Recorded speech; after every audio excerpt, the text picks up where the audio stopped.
नमस्कार दोस्तों, top news में आपका स्वागत है। दोस्तों जानकारी के लिए बता दें कि पावर स्टार पवन सिंह का एक बवाल गाना आ गया है। जी हाँ दोस्तों, पावर स्टार पवन सिंह का एक बवाल गाना आ गया है जो कि पूरे 2 दिनों से नंबर 1 पे ट्रेंड कर रहा है। तो दोस्तों इस गाने का नाम है पियवा के चरित्र 2। तो क्या है पूरी खबर की जानकारी बताएंगे इस वीडियो में, लेकिन उससे पहले अगर आप चैनल पर नए हैं तो वीडियो को लाइक कर चैनल को सब्सक्राइब कर लीजिए।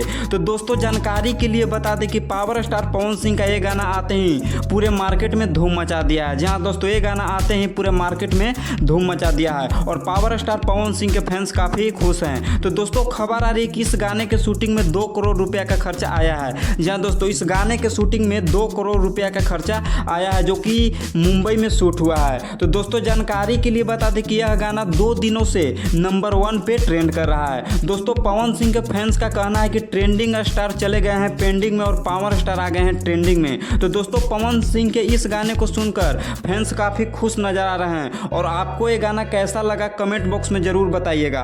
और अगर आप इस गाने को नहीं सुने हैं तो एक बार जाकर सुन लीजिए। और इसी तरीके के लेटेस्ट खबर पाने के लिए हमारे चैनल से जुड़े रहिएगा। तब तक के लिए इतना ही, हम मिलते हैं अगली वीडियो में।